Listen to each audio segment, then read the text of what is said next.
back to 89.5 FM for now radio, the sound of abundance. I'm my Casa Chica, lovely sound there. And just a reminder from my co-creator that time, now money, reaching out to a lot of people listening right now to be more efficient, effective, and productive to themselves, helping the society, helping you grow.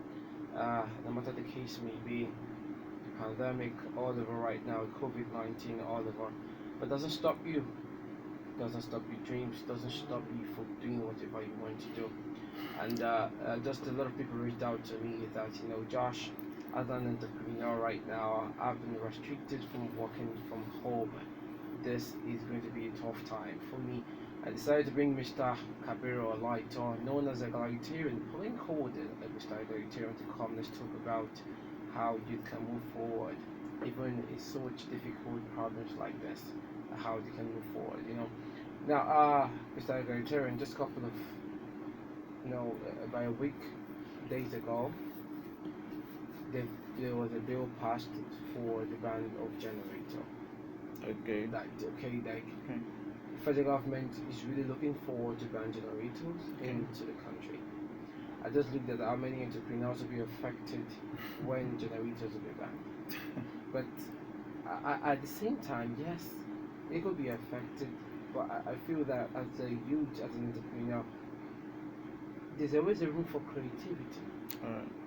You know, so I want you to, throw more light on how entrepreneurs could manage difficult situations, the situations in which they face, face a crossroad. I don't know how to go forward. Does that mean that will crash? Like you were telling the story. You started up a plan, it crashed, but it didn't stop you. You went Course. ahead. Of Look at course. you today, doing Uh, well and still growing. uh, Advice to entrepreneurs when they face crossroads, difficult situations where it affects them big time. Does that mean that's the end? Alright, let me take it from the first question, which talks about generator. I think if federal government want to do something that has to do with taking this issue of generator rather out, I think they should be able to bring solution first. There should be a plan that has been made for it because thinking about eradicating generator in Nigeria, it's a dream that must be well scrutinized. That okay, was this actually a dream or was it something that we thought of, or was it a reality that we could beat? Because if you look at the population of people using generator in Nigeria here for their businesses, we're talking about top class business in Nigeria here. You look at we talk about big companies. They are not one, they are not two, they are not 10, they are not 20, they're much. But if federal government want to take this generator out of Nigeria, it means that they should have a plan, a very well implemented plan, not just a plan, a well implemented plan that will make sure that I will see to making sure that people's business don't go crashing. Because there are some places. Let's talk about the medical head now. If you talk about medical head, there are some hospitals that not even some hospitals.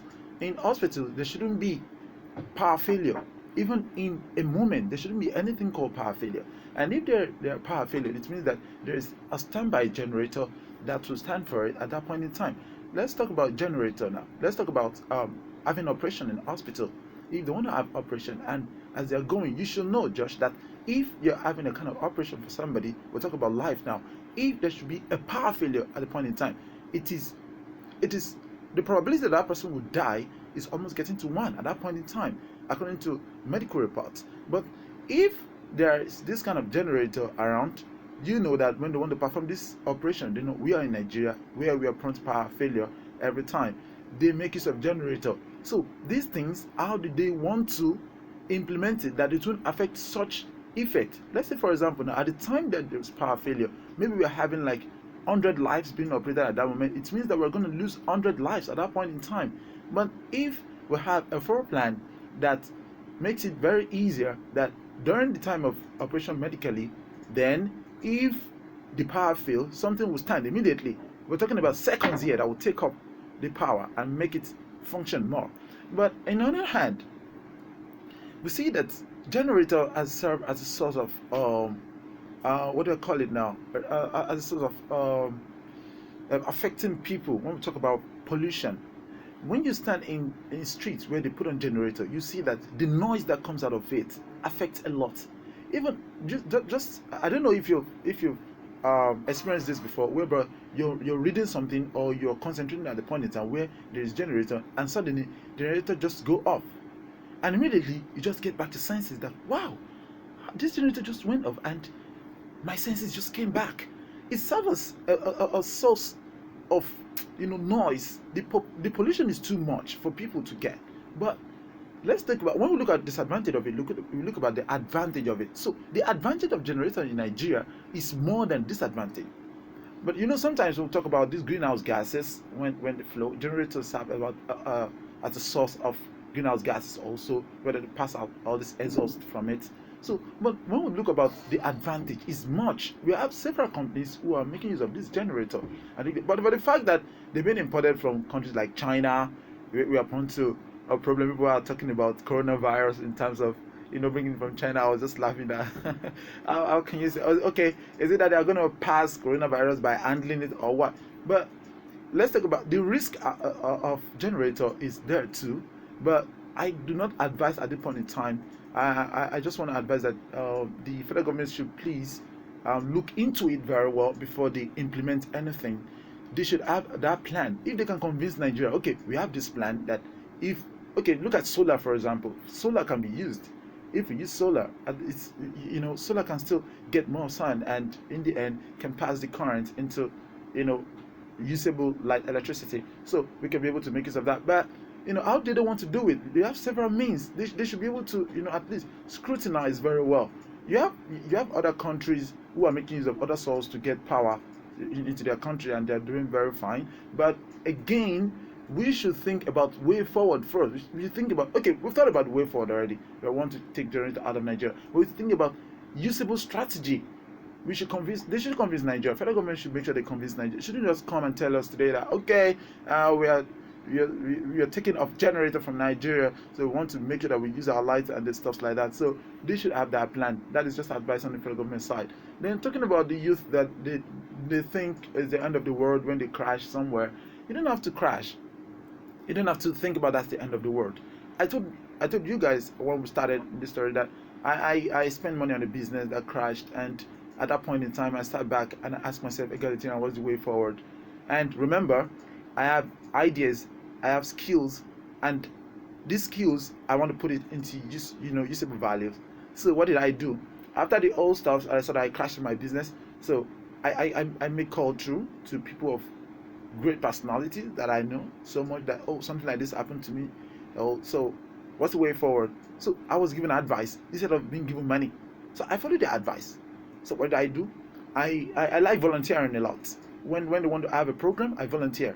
So volunteering, at times I make use of my skill. Okay, let's say for example now an organization are recruiting people that will train students on public speaking. So they are paying them a certain amount of money. But these things are done by connection. What did I do? Since I knew that I never had the connection to that kind of effect, so I go to them.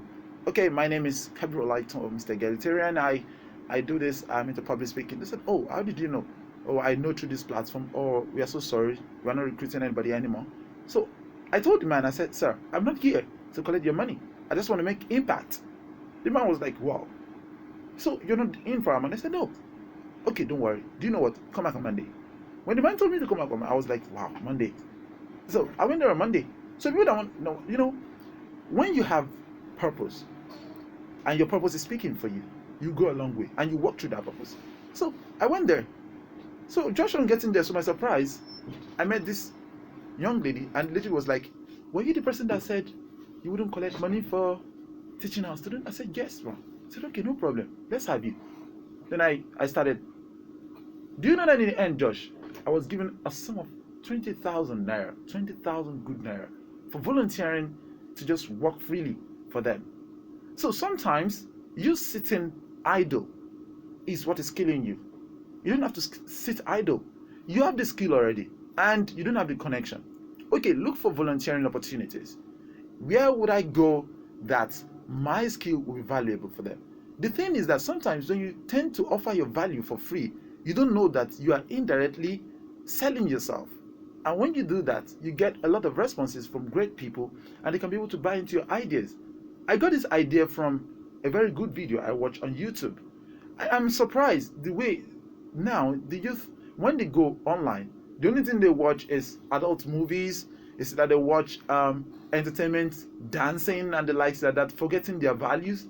When you go online, the only thing you do is to look for things that you do, people that are doing it. Look at them, look at what they've done, convert it into your own personal way of doing things, mix it together and grow from there. Then because nobody is 100% uh fine in all things that we do. You don't know it all 100%. You just have to make sure that you get things together at as much as possible, so that you can be able to meet up with the global trend. And you cannot achieve that by sitting idle, by thinking that it's the end of the world. It is never the end of the world if you move outside there to do things right and to meet with people. But it is the end of the world if you sit idle and believe you have actually ended your life. Your life has not ended, but the only thing that you can make your life improve more is by going outside there to meet people, network, place your value in front of them, but be careful when you're placing your value, because some people are very smart. They can steal your idea and make use of it. But then, if they steal your idea, it means that you're still good, you are still better, it means you're relevant. But if you keep pushing, believe me, you are going to get something of value. Don't sit idle, please. Just sell your idea outside there, let people see it, pitch it to people that are valuable, meet people, get things done, and believe me, you're going to be the selling point that everybody wants to meet. Okay, Mr. Gaetarian has really said a lot. I must say a very big thank you for sharing a lot of experience with us this morning. Well, my job is wrapping things up right now. We just have to push this some other time. Still talking about the effective way as youth we can push our business as entrepreneurs, pushing talent, pushing handwork, and not stopping you, not being discouraged. My name is Joshua Sinda. You can call me Josh, and I'm there, of course. Mr. Gaetarian will have to go right now, but we'll be back some other time. So I'm gonna say, Mr. Gaetarian, thank you very much for coming around. All right, it's a pleasure. Some other time. All right, So love the program still to come over, ladies and gentlemen. Fans right now will be coming up by 11 o'clock. Do enjoy.